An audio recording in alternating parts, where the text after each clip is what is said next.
It's the All Birdies No Bogeys podcast, your weekly disc golf analysis podcast right here on JomezPro and anywhere else you get your podcasts. I'm Brian Earhart, your host. My co-host Nate Perkins is here again. Nate, the playoffs are about to be underway here at the Disc Golf Pro Tour. However, like we have to deal with every year, the players move from the Midwest. They make that long drive up into New England, and they begin the next stretch of the tour, pretty much the home stretch at this point. What are we seeing out there from the players? Well, first, I had a couple things just pop into my mind. As you're doing the intro, I realized that we need a little jingle. We need a little jingle for our intro, and we need you on the banjo, Brian. We need a little Okay. a little banjo twang, and then me and you need to sing like "All birds, no bugs." Like we need we need a little jingle. Okay. And then second, I just I wanted to share about my personal life a little bit because today I'm at the house and Catherine, my wife, wanted me to install this light fixture, and then it became this big project. And I'm working on the light fixture today, and I've got NFL Plus pulled up.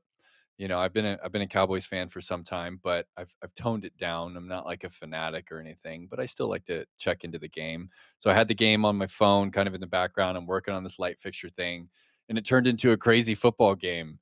And I'm like watching the game instead of working on the light fixture. And Catherine's coming in there, and she's like, "Are you really watching football?" And it's just this classic kind of like conversation like, "Are you telling me I shouldn't watch football?" And she's like, "Yes, I am. You shouldn't be wasting your time with that." So it's this funny kind of back and forth that I've been having with her about, I'm like, "I like sports. Like I can't shake it. I don't think I'm going to shake it anytime soon." So we've been having that discussion of like finding the balance. And right now I think my balance is good. I consume disc golf and I consume a little football, a little tennis, but it's funny. I'm sure there's people out there that can relate to their wives talking to them about their sports consumption. But Uh, but and but yeah, it's it's Go ma- ahead. it's welcome to married life, man. It's great. Yeah, You got a it's so house, funny. It is. you got to make your compromises, Yeah, and it's and all in good fun at it's the end of the day. endearing. It's coming from a good spot, right? She's like, "I want you to be the best version of yourself one day." And it's hard to do that if you're just consuming what's out there instead of going out there and doing stuff yourself. So I understand, but at the same time, I get a good reward from watching a little NFL on Sunday. So we're just gonna keep working on that balance. But to answer your first question, we're gonna do a little quick checkup on where the tour went, Brian. So you could have played quite a few A tiers. There are 10 A tiers or so, but only a few of them kind of made sense geographically. One of them, Syracuse Open, sponsored by the Pie Guys, up just outside of Syracuse, New York, and Liverpool. Nathan Queen, 12 under par final round to win by 4 over Alex Berg, who shoots a 1070 rated final round. Yes. I'm going to go ahead and say that's his hottest rated round of his entire career. He best Braden Sides and Evan Smith by one over Braden, two over Evan Smith, excuse me. And then in that same tournament, we've got, who we got. Own the dog, Scoggins. She averages 977, 982 final rated round, 7 under, bogey free. She wins the tournament by 8 over Leah, 9 over Lauren Butler. And then we got the main state championships. This has been a big one over the years. This is a USDGC and Throw Pink qualifier. It's a Q series this year, DGPT Q series. Andrew Marweed, 9 under par final round to win by 5 over Harry Chase. Shout out to Colton Montgomery for shooting 9 under final round to tie Matt Bell for the podium there. And then in the FPO, we had a pretty nice battle, but Jessica Weiss came through in this final round to win by 5. She shoots a 4 under final round, beats Lisa Fakis and Hannah Manis by 5. Erica Stinchcomb shoots 10 under par for the event to take fourth. And then we have one more big one, Brian. We have another Q series up in Canada. Looking at the MPO, Austin Bates and Ryan Mon are currently in a playoff. Ryan Mon had it down the stretch, but Austin Bates birdies the last three. They're going into a playoff right now. They beat Jaden Rye by 2, Thomas Gilbert by 5, who was leading after 1. And then in the FPO, we had another great battle. Okay. We had Sophia Donica, who is the reigning Canadian champion, Chantel Budinsky, Miss Frisbee. She's a killer from Canada. And then we have Rebecca Dawn, who has been playing some high level golf. We saw her back at Ledgestone playing really well there at Northwood. And Paige Pierce, they were in a pretty heated battle. Paige Pierce shoots 3 under the final day. She beats Rebecca Dawn and Chantel by 5 in the round, and she wins on the last hole with a 45-foot putt to avoid the playoff with Rebecca Dawn. So she was pretty hyped about that, and that's going to do a lot for her confidence heading into Vermont, Brian. And that's it for the off-week roundup.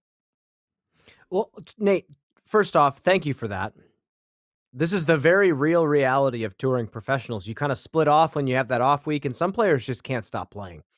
And I resonate with that. I also don't at the same time. There was a time when I felt like I needed to play every weekend and I wanted to get to every course and every tournament. And those tournaments are really fun. Going up to these beautiful places, playing these normally very wooded tracks on this Midwest to New England path.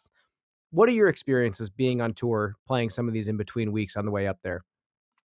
Yeah, I was always hungry for more tournaments. If it made sense, I was signing up for it. And for me, that was the way that the PDGA is set up and the way that the events are set up.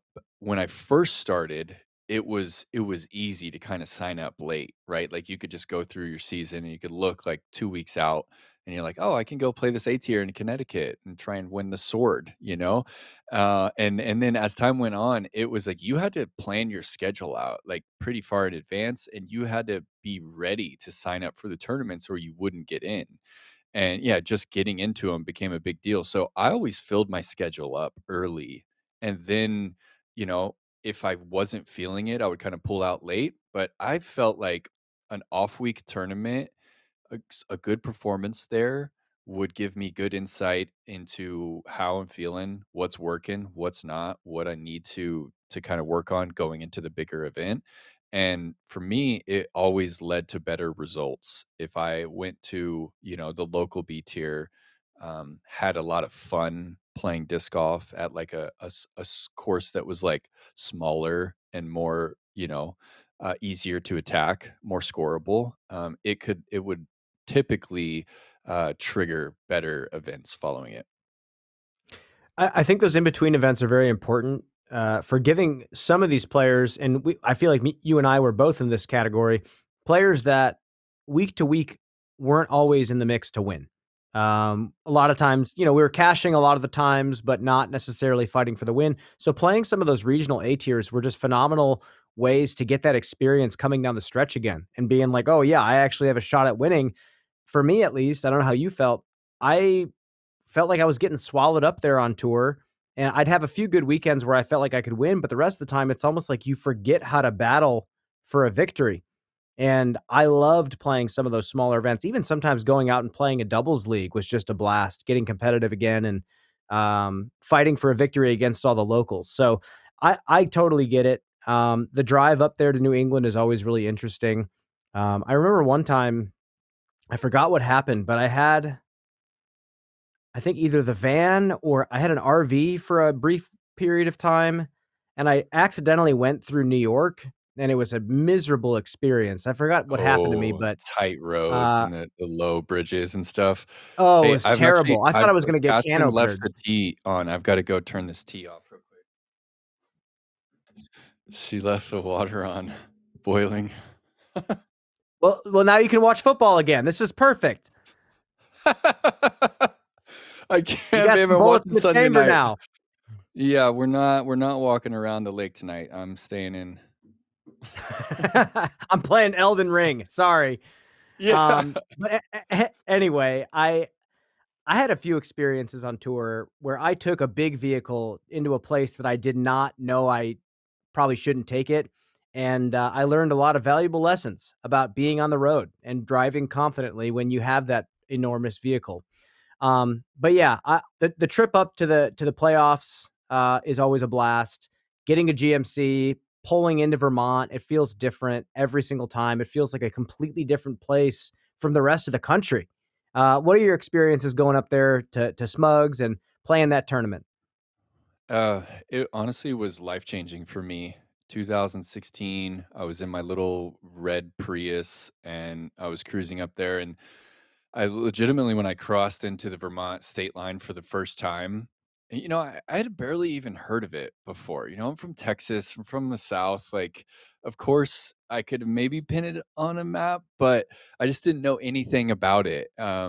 And going there for the first time, I was reading about it being the Green Mountain State, but I hadn't really connected with anyone that kind of sold me on it yet. So it was a brand new experience. But I remember crossing into the state line and the sun was like kind of setting, and it was just like a cotton candy sky, just like blown out, and I'm just rolling hills, and I'm listening to my favorite bluegrass album. I was listening to some Green Sky Bluegrass at the time, and I was just in a state of euphoria. And I rolled up into the Stowe, which is the city just south of the Notch. It's a ski town. And I pulled into this little bar, and I'm just like on cloud nine, right? So I'm like chatting with the local people and everything. It was this little Colombian bar. And end up running into a guy who let me stay at his house all week. He was like a writer for Universal Studios. He was like writing movies, and dude gives me his keys to his car and gives me his credit card for the week and is like, "Go get groceries, go get food. I'll cook for you and your friends." And we stayed at his house. I remember myself, Nico LaCastro, and the late Matt Mayo.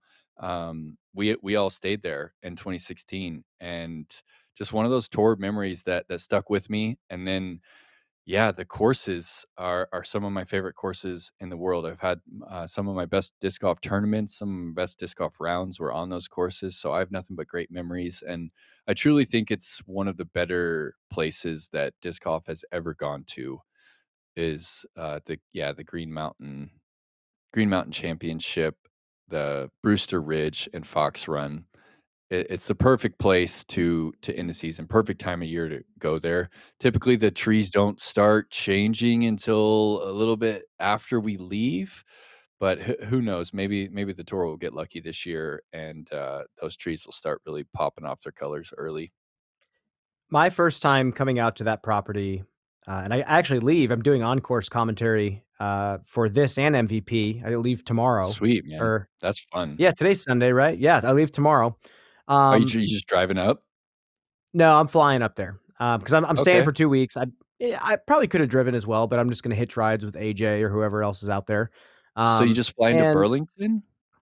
yeah, yep. And there's a bunch Okay, of people cool. like Jomez guys are flying in that day because there's an off week, so I'll probably be able to bop over there. It's like 50-minute drive from the airport to Smugs.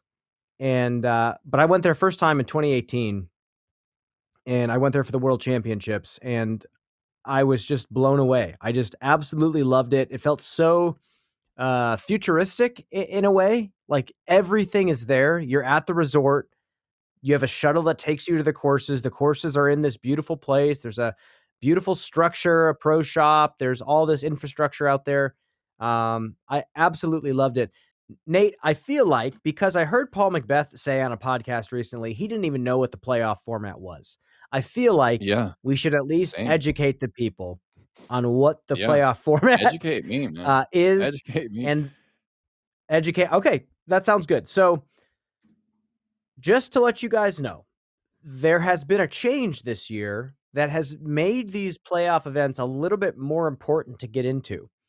Now, in previous years, you'd get in if you were like, top 100 and then Top top 60. 100, play GMC, and then top Yep. 60. Okay, it's different than that And then this it year? cuts down. Something like that. Yeah. So, a lot of times if you go into those tournaments and you're like 70th in the standings, you're not going to get into the tour championship. It doesn't feel like playoffs unless you win. And in the past, you could win and get in. But now there's a new way in. So top 100 and top 50 get into the GMC. Top 72, top 36 get into Okay. MVP. Now, Okay. you could be one of those people who's at the very bottom, 100th, right? Mm-hmm. Mm-hmm. Top 8 finishers at GMC outside of the top 72, top 4 in FPO outside of the top 36 at GMC get into the MVP Open. So you can play your way Ah, you can outside of the play your rankings way. and get into the next tournament. And then, Nate, if you have the weekend of your life at the MVP, if you are a top 4 finisher outside of the top 28, so it's the top 28 players this year get an auto bid to the Tour Championship. If you're top Yeah. 4 outside of the top 28 at MVP, Yeah. you get in. I'm You with could you. be bottom of the bottom and have the weekend of your life at MVP and make it to the Tour Championship. So Wow. That's that interesting. is the difference, and Yeah. I think it's actually kind of exciting. I know I that like even that. being 32nd on tour, I was 32nd on tour twice, um, and I got that final spot, and it felt like I really grinded. I went all across the country, played every tournament, played as hard as I could, got in, but now it's top 28 earns you the spot. What do you feel about That's this tough. format? I like it. I like that Cinderella story possibility, right? Like when Queen played his way in from early and then played all those rounds and ended up being a tour champion there at Hornets Nest. That story wouldn't necessarily be possible without this possibility to play in. So I like it. And looking at some names, let's start with the MPO here. Looking at some names that are, let's look outside. You said top 75 play MVP. Is that right? 72. Top 72 play MVP. So Green Mountain Championship, looking at people that are near the list. Noah Meitzma, 69th, he's in. James Proctor, 73rd, he's out. Is now Proctor was just playing at Maine States. I'm assuming Proctor is playing the tournament that he won last year. I wonder if he's in for both right now. Proctor is in for both. I wonder if he gets a bye because he won there last year. But he's 73rd. Queen is 75th. James Conrad 78th. AJ Carey 77th. Some other names. Garrett Gerthy is going to be playing GMC. So for those players playing GMC, it's a big deal. You need Big points. deal. You need to climb, because to be up there in the Northeast and to finish in 75th, 78th and not be able to play the next event at Maple Hill, it's a big deal. So we'd be paying close attention to a few of those names up there. Well, that's what's exciting about this is that they go into that tournament with something to prove. So, top 100, yeah, of course. But if you finish outside that top 72, but you're in that top 8 amongst those players, you get in. And that to me is That's sweet. exciting. That to me feels more like a That's sweet. playoff where everybody has something to play for. So, Yeah, I personally, like I that. really like this. And then what is it for FPO to get into Maple Hill? It's top What's the 50, cut for that? after Worlds for GMC, and then top 36, with that top 4 outside of that, for MVP. So players that are just in: Luque Lorenzen, she's in. I don't know if she's still playing. She's really pregnant right now. Yeah, Kona, she's due in Justin. November. Oh, okay. She's probably not playing. Kona is just in. Haley King, Sarah Hokum. They're all just in at the moment. And then Taylor Chosick just out. Katie Tate, I don't know if she's coming over here. A lot of Europeans just out. Al Salou, Amelia Nesse, Tuyas Monaste. Not sure. Actually, let's pull up FPO and take a look. I've got the group play. Let's put up the Green Mountain Championship, FPO. What Europeans do we have coming back, Brian? We've got Silva Sarnen, Evelina, Henna, they're all in. Anna Tuyas Monaste is coming. Very cool. I don't see anybody else close. So Alsalu's not coming. Katie Tate is not coming. I take that back. I see Alsalu signed up out of Estonia. Here, I'm going to sort this by country. Estonia, Alsalu, Katie Tate, Tuyas Monaste. So all three of those players, that's an interesting storyline right there. The three Estonians are coming. Kristin Lätt is not coming. She has dropped out of the rest of the year. I don't think she's made that pub announcement yet, but I noticed that she pulled out of all the tournaments. Brian, did you hear anything about that? Yeah, it looks like she's dropped out, and frankly, with her status, if she wants to come back and play, I'm sure she's gonna be able to come back and play. But at this point, frankly, I see it as a very professional move because there could be some people that buy tickets to come watch Kristin play. And that's something that is a new problem for players. They actually have to think about this stuff because of how much media coverage there is of them, and a lot of people are tuning in to see them sometimes. So, whatever Kristin has going on, I mean, we saw and heard some of it this year. We wish you the best, Kristin. And if you come back, we would be thrilled. If not, get some rest, and we will see you next season. But yeah, Nate, uh, it's going to be sweet. I got It's going to be I got one more name to throw out there. Do you remember Cynthia Klesberga from Klesberge. Yeah. Latvia? Yeah, Yep. Klesberga. Okay, thank you. Yeah, she's coming over here for Green Mountain. She's playing Carolina Clash, and then Throw Pink. So that's a pretty big deal. The youngster from all the way across the other side of Europe, even. Really big deal for her to be making the trip. On the MPO side, we had this conversation a little bit last year. Gannon just smoked Fox Run, absolutely demolished that place. But it opens up an interesting conversation because no one was talking about the course being soft. He shot like a 15 or 16 under par, and people were just excited to watch him play good disc golf out there. What do you think about those courses? And I would say Brewster and this track, how far do we need to take them in regards to course design before they're just evergreen courses that don't need to change? I don't think there needs to be too much adjustment out there. I think that when the wind is down, Fox Run for the players that are really feeling it and who are dealing 1050 plus rated rounds like on their off days, it just looks really easy. But for the average tour player, it's still a difficult course. There's a lot of places to find trouble. There's a lot of places where if you're off, like the bogeys quick, the doubles is brought into play. But it's just what Gannon does to the courses is makes it look like there's a problem. He makes it look like our sport is just too easy. So I remember referencing this with you last year that it's hard and maybe even this season as well. It's hard to use Gannon as a marker for whether or not the course is at the proper difficulty for the Disc Golf Pro Tour. So I don't think that they're going to be repeating that again. And it's really wind dependent, right? If Fox Run gets a little breezy, which it often is, there's a lot of really exposed parts of the course that become really hard. The hole 5, that par 3 down toward the water, if there's headwind there, that becomes an insanely hard birdie and Oh, a yeah. really good par. And then you have the one right next to that, hole 9, the big par 3 down to the edge of the OB with the big Love that boulder, hole. the boulder par 3. That's an amazing hole. And when it's calm, that Gannon's just going to toss that PD down there pretty flat. But if it's windy, a lot of the times it's coming out of the west right there, so it's a headwind on 5, it's a headwind on 9. Those holes are hard. The massive par 5, the 7th over there, that's difficult.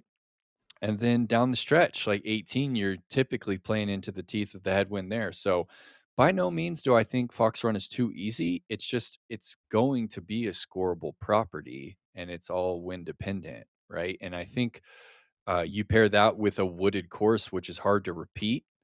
Brewster's really scoreable, but it's hard to repeat greatness there. Like you can easily go 10 down one day, 2 down the next.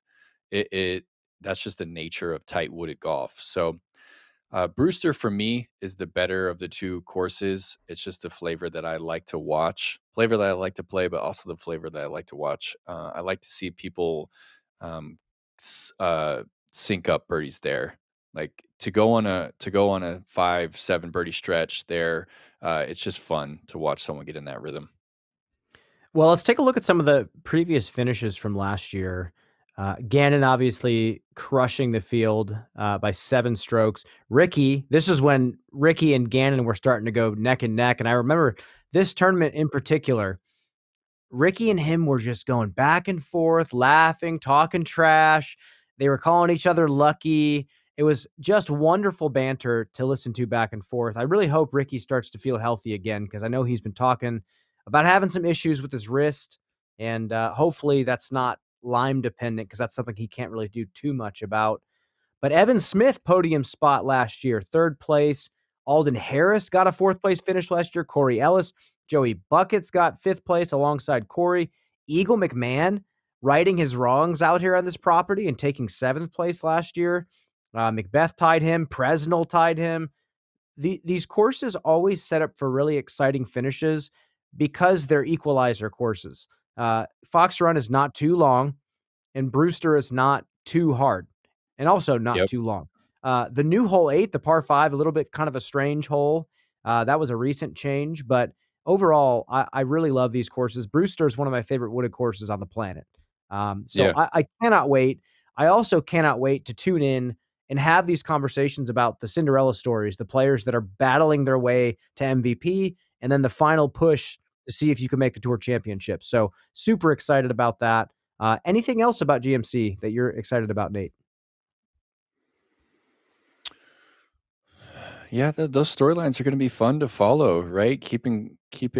I love that we have the immediate updates with the standings, right? To see like who, through 2 rounds, like who has fallen out, because there's a chance you could be in and you could fall out. And not only if you fall out of, the top 72 or the top 32 for FPO, if you're not playing as good as the next people that are out of it, even if like if you're in 33rd, but you're losing to the person that is going to get that, auto bid because they're the top 8 or the top 4. I think those storylines are great.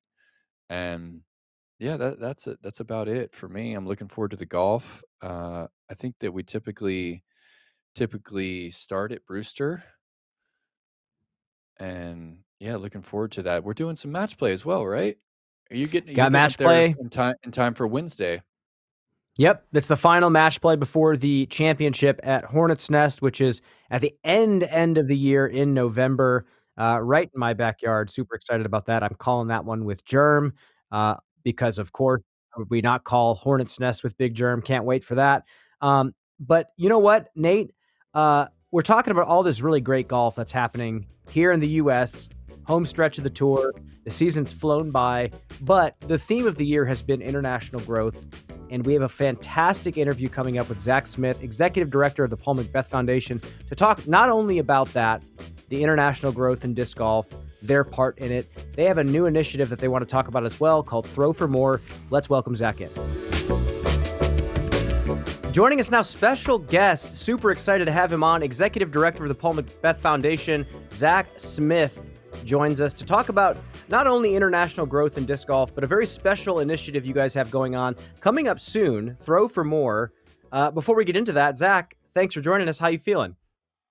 Yeah, I'm feeling good. We are pretty excited for this season of the Paul McBeth Foundation and excited for the end of the disc golf season. But Throw for More is definitely at the height of our excitement right now with that coming up in just under a week. Well, talk about your journey getting into disc golf on this side, the Paul McBeth Foundation, and being able to work full time in the growth of disc golf. Yeah, I get to talk a lot about, many kids go to college, they want to leave with their dream job. And although I went to college thinking my dream job was one thing, turned out it was something else. And I got to be working in that now. So during college, I started playing disc golf. I think, like many people, found out I was kind of good at it, but I also just saw that it was a great sport and there was a lot of ability to kind of grow into something new.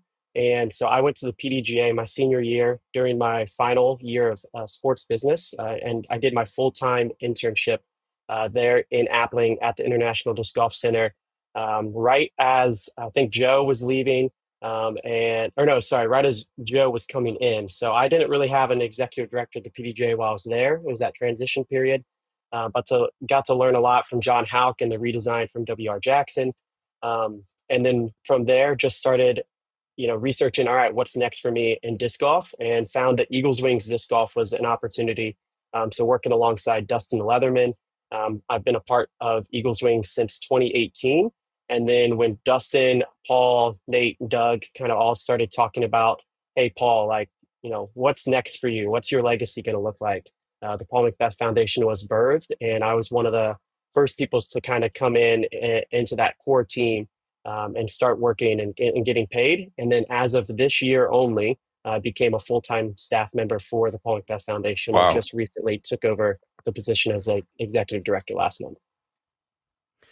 So before we get into what you guys have going on now with Throw for More, you were there from the very beginning. So how exciting has it been to watch the growth, not only of disc golf in general, but international growth, seeing what Paul McBeth Foundation has been able to do?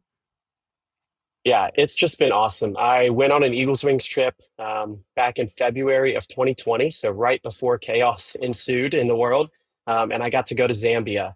And we started in 2016 with Eagles Wings at a little sports ministry, and took wash basin bins and one pole, and I think there were like 6 chains, and they built baskets just to see what would happen if we put some disc golf baskets in. Well, it turns out like that is the community's favorite sport. I know lots of them still play soccer, but that expanded into a full 18-hole course that now they have their own baskets. Additionally, they've designed, installed, and created 18 more baskets for a second course. So I got to see kind of that model from the Eagles Wings in Zambia, and just saw that this is something that's going to happen everywhere we go. And so, I'm fortunate to say pretty much every place we've ever went, we've never failed in the sense of a community taking hold of disc golf. It's just once you see some kids, throw the disc for the first time and learn what the sport is, everybody loves it. This is making me feel really great. We were talking about international growth like all year. I was just in China, in a place where disc golf is starting to blossom. We saw what happened in Europe. Me and Perkins have been raving about it since we were there. And now you're seeing it in all these other places. And now our game is becoming a global thing. And now I want you to talk about this Throw for More initiative, where we're trying to get people to come together globally to do something really special, not only for the sport of disc golf, but more culturally than that. Yeah. As you guys know, I mean, the disc golf community is awesome, and we're just really thankful that they have also seen the mission that we've, kind of put in front of them. We want to create access for disc golf everywhere in the world. Our dream is that everybody in the world, if they choose to play disc golf, they have that option, because right now so many people in the world don't. And so Throw for More was our kind of attempt to really get big. That's kind of the next step for our organization. We've gotten fairly good at what we're doing, but what is next? How do we get bigger? And so this is that first step. So similar to, schools walkathons or runathons where you can pledge money, we said we need to implement this for disc golf. So let's create a platform where people can register and sign up to go play disc golf on a specific day, and find sponsors and donors that are willing to support them. And what's been really, really like the cherry on top is you just coming in and supporting it at a high level, and willing to not only just give it the eyes that it needs to their database and the people that play through UDisc, but also donate 10 cents for every single round that's played that day. And so I can give a little indication that September 20th, it's the last day of summer. It's during a GMC tournament. We chose that day because we weren't quite ready to roll it out on the day we anticipate all of these future events happening. And it's going to be on the summer solstice, somewhere around June 20th would be like next year. And so we're going to take the longest day of daylight, at least for the Northern Hemisphere, and see how many rounds we can get in. And UDisc has been awesome. They want to drive this really hard and essentially set the record to see what can we do as a global disc golf community? Like, how can we get eyes on the sport that have never been there before? So folks listening, clever. You don't have to go get a bunch of sponsors. You don't have to raise all this money. You can and you should, but just go play disc golf. You got to keep score. You can't just ace run the whole time. You got to do a little bit of work out there. You got to try. But that's incredible that UDisc is going to come on and sponsor 10 cents per round logged. Go play 3 rounds, 30 cents. That's not too bad. It all adds up. It looks like 124,245 rounds is the record that's been logged. And you guys are hoping to, it looks like, crack 200,000 this time. So this is the Wow. dream. We want to crack 200,000. We're not sure if it's going to be possible. We were just really relying on the community to go out there and hit it hard. But realistically, we know that we want to push as hard as we can to get to the 125 and at least say we broke the record. Now let's start planning for next year to go even bigger. But even if we do get to 200,000, that just adds more fuel to the fire to say, hey, this can be really something that not only is it for disc golfers, but think about the number of people that you're going to interact with outside of the sport of disc golf about this. And they're going to see everybody at a disc golf course on a certain day, and it's going to raise questions. One of the like really unique things of the fundraiser that I think we thought could happen, but we weren't sure if it would actually happen, is the number of people that are contributing that have never heard of disc golf. I know from many other people that are signed up as participants, we're seeing less than 50% of the people that are donating that are actually disc golf fans or a part of the disc golf community. And over 50% of the people that are donating are friends, family, have maybe never even stepped foot on a disc golf course. And that all just comes down to, individuals making a simple ask to their parents or their family or their cousins or whoever.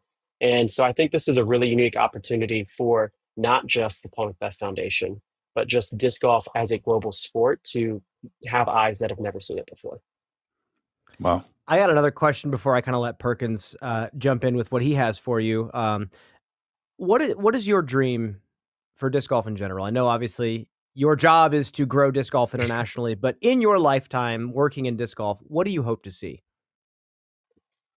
I would say I want to see consistent play throughout each continent of the world. So right now, North America, Europe, we can say there's consistent play in both of those continents. South America, a little hit or miss. There's 13 countries there. We've installed 2 courses there in 2 countries. And we want to see all 13 of those countries have disc golf courses within the next 10 years for the Paul McBeth Foundation. Africa has been just absolutely amazing. They love the sport. They love getting into it because of the accessibility that anybody can go out there and play. It does not take much to get started, and it's just something different. So Uganda has really, really taken it and run. And I believe Africa could and will be really the next big hotspot for disc golf, barring many challenges that I'm sure you can think of with disc manufacturing and getting the resources there.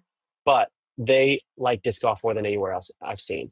And then I think Southeast Asia seems to kind of be that hotspot that is growing, but to see that expand on and get even further into Asia would be great. And then I kind of left out Australia, but I would say they have a good amount of courses. New Zealand, obviously, there's a strong disc golf community there with consistent play. So I can say they're kind of quote unquote achieved as well. Wow. Yeah. This whole year I've been filled with pride just to be a player and to be a part of the growth on so many different levels. I mean, going to Estonia and seeing the show that they put on, and then seeing that happen at the World Championships the very next weekend, seeing the excitement from the people in China. The course for the World Games is now a permanent course that, was originally just going to be temporary. Now it's permanent. Yeah, just fills me with joy. And I love to hear the optimism from you, because that's something that we need a little bit more of in the world of disc golf. We had this COVID high. It's not necessarily crashed. It's leveled out. But to me, from what I've seen this year in 2025, this is still only the very beginning of where we're going. Perkins, you got anything for Zach that's been on your mind? Well, yeah, first off, congrats on that gig, Zach. That's a special one to be the director for such a cool foundation. And what's the scouting process like? Like, how do you determine the next like area of focus? And, if you choose a country, how do you scout out like the specific piece of land that you're going to try and reach out to that community and say, hey, we want to donate you a disc golf course? Yeah, no, that's a great question. So there's really 3 key things that we look for. First off, and I guess to answer your question before I jump into the kind of the criteria, we have a lot of people that do reach out and submit the request form that you can find on a website to say, hey, I want disc golf to be here, Argentina, wherever they are. There's a lot of those that lead to nothing, as you probably expect. And then those that have some substance to that request, we send on to a more formal application. So where then we have a projects committee team start to review the application, ask the proper questions, and then that's where our criteria of grading and making decisions comes into. So one, is this an area of the world that does not yet have access to the sport? That's the first thing that we have to find out. Most of the time, that's an easy one to say yes or no to. There's some nuance there, but most of the time it's pretty straightforward. Second one is, do we have a strong community leader? We call them a project driver. Do we have somebody like that in the community that really does desire to see disc golf, but also see it through the project and beyond, right? We do not want to invest time and money into putting a course into a community that doesn't care, right? We have to at least have that one key person who is willing to put forth the effort. And we make it really clear that, yes, we're going to do the work, we're going to do the funding, we're going to teach you everything you need to know. But you also have to be willing to work alongside us and see it through to the end, and then build some sort of community around you, because you just cannot do it yourself. And so there's varying levels of project drivers. We've seen some that really do a great job with that. Some of them, aren't as excited, but that's the second one. And the third one is, do you have the proper agreements in place for us to come and donate this course and install it for you? So whether that is city land or private land, is that agreement in place that we can come and actually put a disc golf course there that isn't going to be taken out in 2 years or 10 years? And part of that process is it accessible to the public, right? We don't want a private golf course that's going to be charging individuals to come onto the property to play. All of the courses that we've put in are free to play, and we want it to be accessible either by walking or driving distance to a nearby city, town, depending on it. Yeah. Well, what are some, what are some of your next locations that you've kind of scouted out and you found a good project driver? What's the next spot you're really looking forward to getting out there on the ground? Yeah, so we have one more project that we haven't announced yet this year. I think it's coming out this week, so this will kind of be the beginning of that announcement. But we are going to be heading to Rwanda. So it's the country just south of Uganda. It'll be the first course in the country, and it's going into the capital city with multiple million of people. Very, very accessible to a lot of people. And so that brings me to a second point as well. This is going to be installed on the tail end of a really amazing initiative that I still just am having trouble believing that it's happening. But we're hosting an Africa Disc Golf Summit for African leaders across the continent to all come together. We're going to have Avery Jenkins there to teach them how to design courses. We're going to have you play there to teach them how to teach other people how to play disc golf. PDGA on how to teach running good events. And then UDisc on how do you keep track of metrics to actually go to your local leaders down the road and say, we've had this many thousands of people play your course. Can you invest some money into the second one? And so we'll have well over 10 countries represented at the Africa Disc Golf Summit. And so we'll lead straight from that into a Rwanda install before coming home in November. Well, Zach, I want to just ask you now, as a disc golfer yourself. Yes, you're the executive director, but I want to just ask you as a disc golfer, what country do you really want to see disc golf in that doesn't have it? What would just blow your mind if we could get something there? I'm going to be selfish here. I've got a dream vacation spot, Galapagos Islands. I love penguins and I love warmth. So I would love to see a course on the Galapagos Islands. The unfortunate thing is it will be kind of hard to fit it into our mission because it's not really, there's not a big local community there. It's more of a tourist spot. So maybe one day we can figure out a way that fits into our mission because there isn't access, but that is really my selfish dream location. I love that you answered it selfishly. Thank you for doing that. I love that. With that, when it comes to these projects, you put them in, you say that you want to make sure that the communities have sustainability moving forward, that they're not going to just have the course put in and then something's going to happen, the course is going to get taken out. How much of what Paul McBeth Foundation does is like follow-up and maintenance and helping these communities stay on, or are you trying to push all the education in the beginning so they're self-sustaining? No, it is definitely an ongoing process with all of our projects, which has become one of the more difficult things because we've got, 26 different courses and 16 countries installed right now. And early on, when we're only sustaining 3 or 5 projects, there's a lot of ability to have conversations with people. But then when you've got 26 courses that, you know, 13 of them in one week might say, hey, we need discs.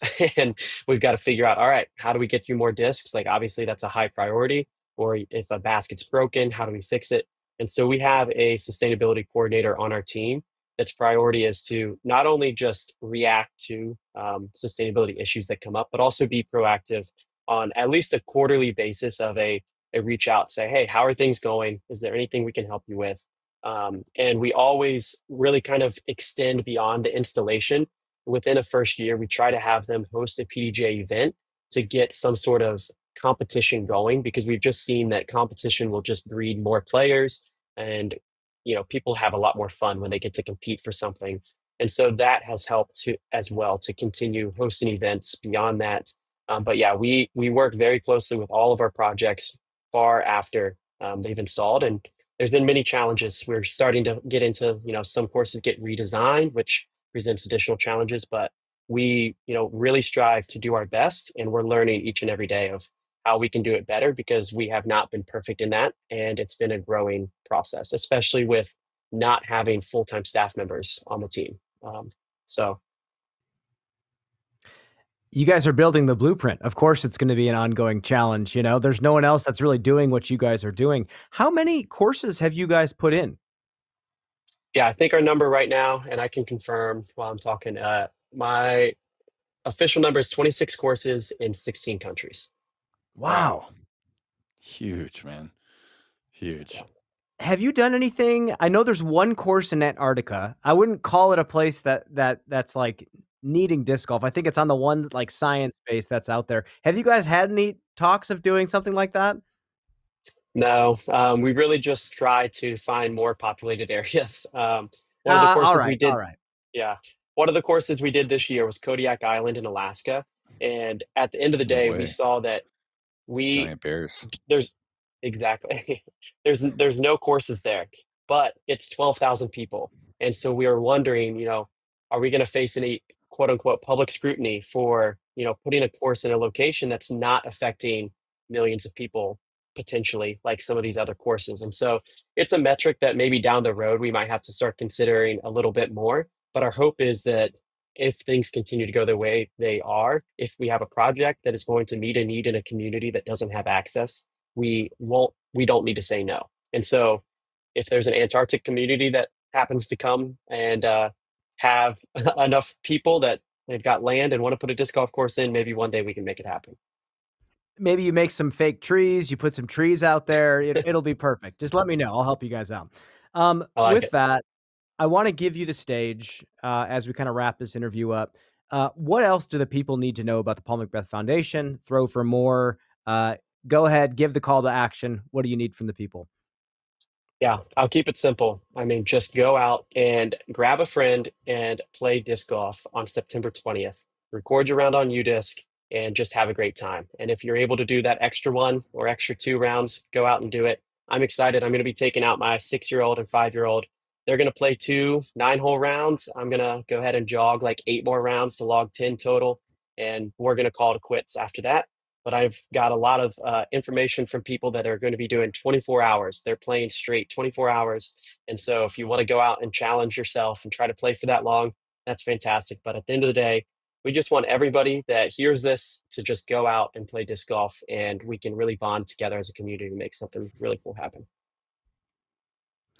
Well, Zach, thank you so much. And I'm super excited for the future of disc golf because it's in you and the rest of the Paul McBeth Foundation's hands, alongside, like you said, people like you play, the PDGA, all these other people, these groups that are trying to give the world what they need to make disc golf grow. So thank you so much for your time, Zach. Good luck with everything. And for you listening out there, go play disc golf on September 20th and don't forget to log into UDisc. That's how you do your part. Awesome. Thanks, guys. Always exciting to talk to someone whose job it is to fuel the growth of disc golf from a grassroots place. Really excited about what they all have going on there. The summit in Africa sounds fantastic. Yeah, great interview with Zach. Really well done. Nate, what are your reflections on that? Yeah, what did he say? 26 courses, 16 countries. Those are awesome metrics, and to me, it just feels like the very beginning of what is capable with the foundation there. Obviously, backed by Paul and all his success, he's able to funnel stuff in there, and it's kind of front and center, right? There's been the educational disc golf experience. They've done an amazing job with teaching kids, and then Uplay came along, and another heavy hitter in the game, teaching schools how to teach kids. And then I love what the Paul McBeth Foundation is really focusing on with installing the courses, like actually bringing the game there. And, it takes more than just the course too. So I love, him talking about like the quarterly checkups with him, because you can just install a course and it can, if there's no maintenance or if there's nobody there kind of ushering people in and passing out, discs and whatnot, and hosting events, it could just die off. So he was really impressive and love what they're doing. Absolutely. I hope he didn't take my Antarctica quote as like offensive or anything like that. Or my Antarctica idea, because I know it's not an underserved population. I know that's normally their goal, but Yeah. I know they only have one course, so maybe they can take a vacation one time. We'll see them Well, out it's there it's maybe. not But that crazy because they put a course on Kodiak Island, which I don't know if you know much about Kodiak Island, Brian, but there's a species of grizzly bear. It's the Kodiak grizzly bear, and I'm not exaggerating. They get up to 13 feet tall. This is the largest bear in the history of bears, and they are abundant on this island. So I was listening to Steve Ranella, the Meat Eater podcast. I don't know if you've ever heard of him, but he him and his buddies told an incredible story about they were hunting on Kodiak Island, and a bear attacked them. And at one point, his buddy got flipped up onto the back of this, like, I think it's like a ton, like a over 2,000-pound grizzly bear, and his buddy's like riding on his back, and like they escaped it. But I don't know why bear attacks are like fascinating for me. But yeah, Kodiak Island is a crazy place to imagine a disc golf course at. Like, you I'm not throw it going to to the play. rough, and there's just like one of the largest, like, scariest predators on planet Earth, like right there. So and only 12,000 people, but not trying to bash that in any way. I'm sure that it's a good place on the island to actually enjoy the sport. So it's just crazy. Yeah, and again, if you're listening, go log into UDisc on September 20th and get this done. I really think we can get 200,000 no problem. If everybody actually logs in and does their part, plays a couple rounds, I think we can do it. And I think, again, that's just going to fund disc golf's growth, grassroots. Love that. Nate, as we kind of wrap things up, we're moving up to New England. There's a very specific style of wooded disc golf. Yeah. I want to ask you about trees, Nate. I want to ask you about your favorite trees. You love Oh, my filling me in favorite. the nature of where we are. That's your Yeah. job when we're doing commentary together. I want to ask you, when it comes to disc golf trees, we've seen a lot of Mhm. them. Give me your list. What are your top 3 disc golf trees? Okay. Yeah. Top 3 disc golf trees. Number 1 for me has to be the redwood. Uh, what the redwood does is it's kind of a selfish tree because it's so big, and it blocks so much light. When you're in like a true redwood grove, it blocks all the light, so there's no underbrush. Typically in a redwood forest, like there's maybe some ferns, but they don't get too big.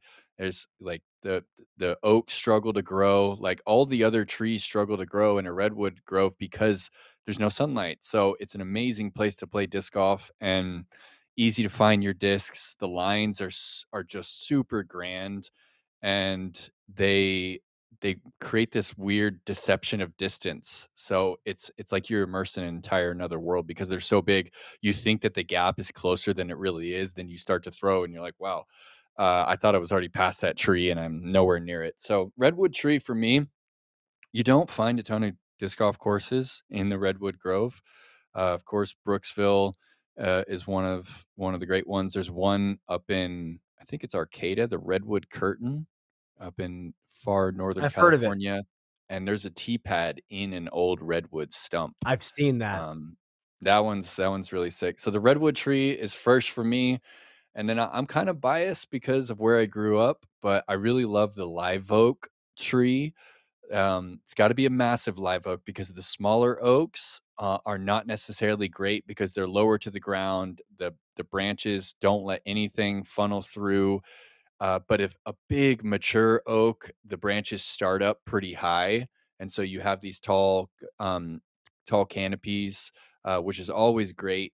When trees are like too low and the ceiling is too close to the floor, and you have a big shot, a lot of the times the scale isn't right there.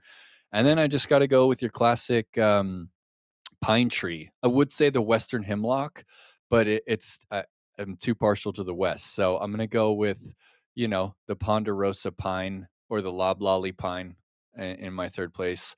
I love a good pine straw floor. I love a good forehand skip shot off some pine straw, and also same reason the branches don't start till they're really high, so it allows for like scrambling when you're off the beaten path. We share two of the three. So my number one is like a loblolly or a longleaf pine. When I first went, I was also, funny enough, an intern at PDGI. I wanted to blurt out, didn't feel like it was the right time during the Me interview when too. Zach was talking about it. Yeah, that's not the time to do that. Um, but when I first stepped up there and I saw Jackson, that was my first time seeing any sort of golf like that with those types of pines, and my heart just exploded. There's so many things about them that make them perfect disc golf trees, and you've already explained a lot of it. The smell is the other thing for me. Like when you have a pine straw floor, you feel like you're in the Southwest or Southeast. You feel like you're in a specific place in the country, and it's really cool. But also, like you said, the lines that you can, create as a course designer working with these trees are limitless. And because there's not a lot of underbrush with them, there's so many cool scrambling opportunities, high percentage shots. I feel like that's kind of a John Houck tree. Like he loves a tree that forces you to get a little bit creative when you're in jail, and it tempts you a little bit more. When you're in some places where the underbrush is too high, you're going to just pitch out and you're going to take your medicine and move on. When you're in something like that, like if you ever played WR Jackson, you'd find yourself off the fairway and you'd find yourself looking at these little 1 foot gaps. Like, okay, I'm pretty good at disc golf. I think I could get through some of these. It's a layer of disc golf that I really love, and I feel like that tree sets up for it. Also, number two, the birch tree. I believe maybe the paper birch is the one that I'm thinking of. Maybe not. But the one that they have, I think like hole 8 at Tom Parade Disc Golf Center, when you get into the candy cane forest, that kind of tree is just another perfect, disc golf tree. You can create so many beautiful specific lines with them because 'cause they're not that thick of trees. Yeah, But it's Nate, cool I with the also white. exactly. Aesthetically, it's really cool looking. Um, I also like the live oak.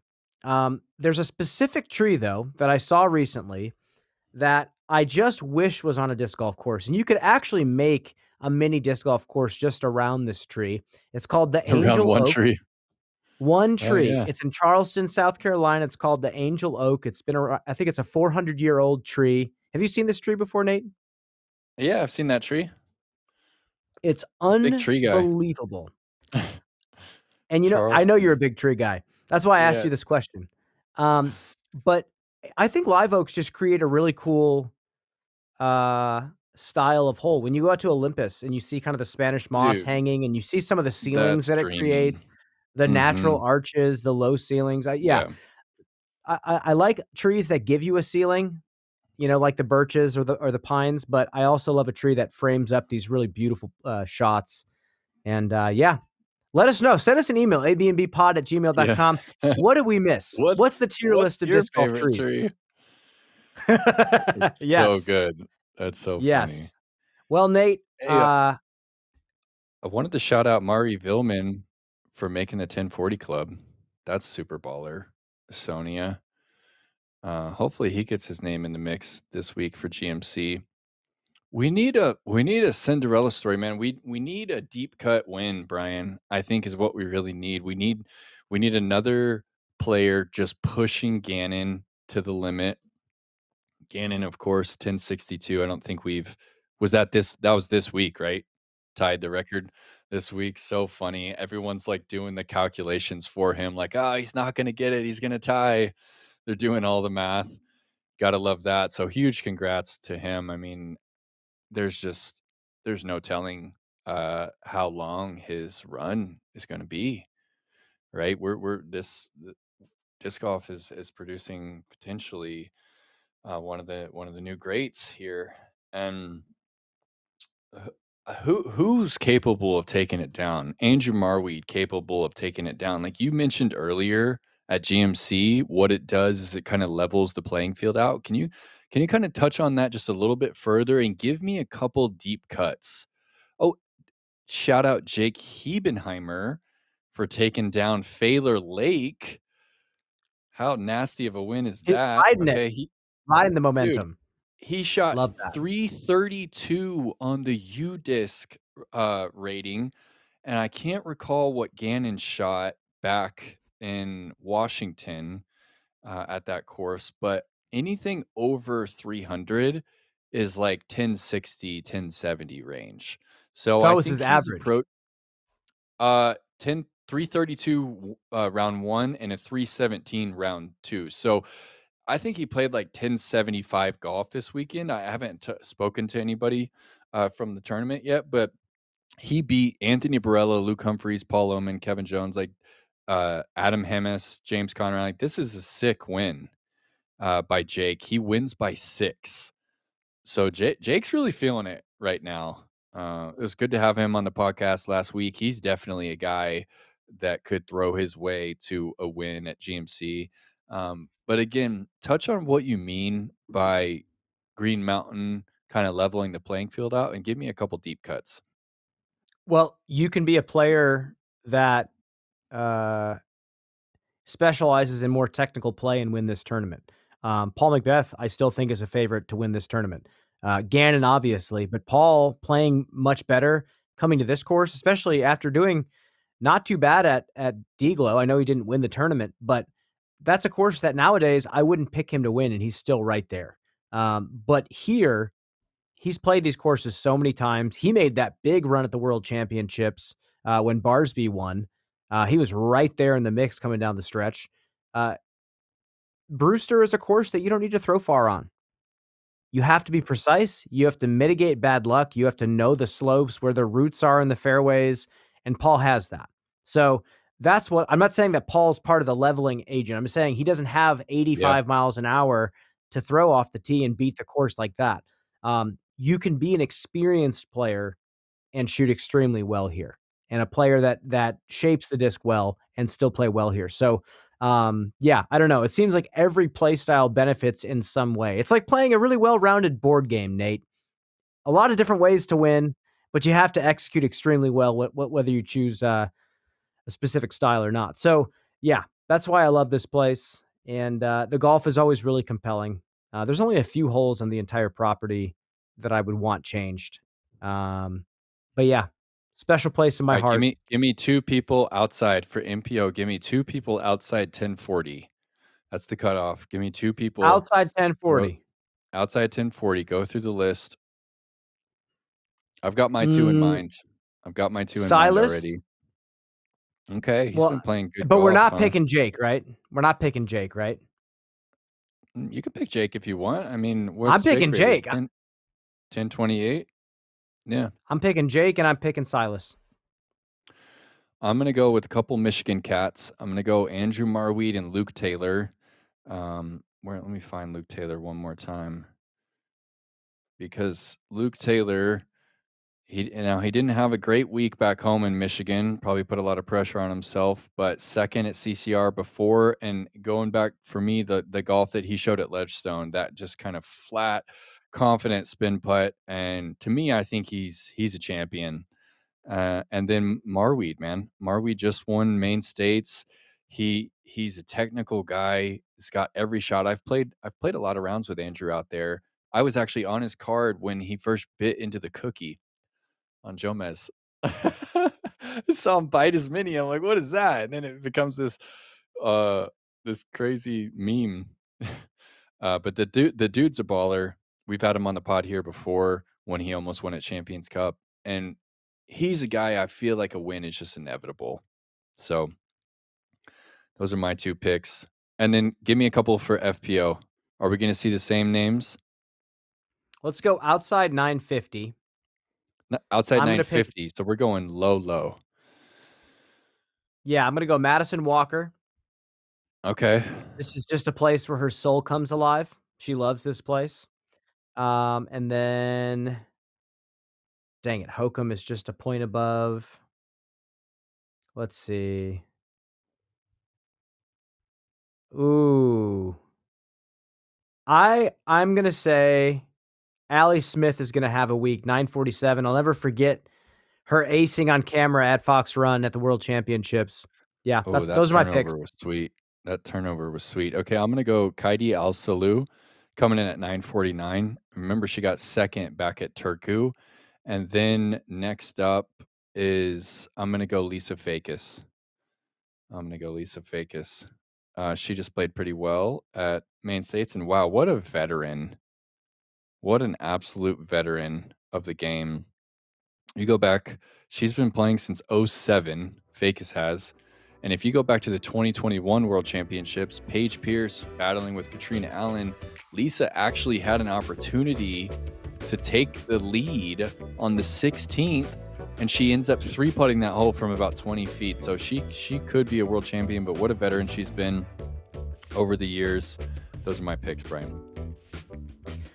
Well, Nate, we covered a lot of ground today. We have a beautiful stretch of disc golf coming up here on the Disc Golf Pro Tour, GMC, MVP, USDGC, Throw Pink, Tour Championship.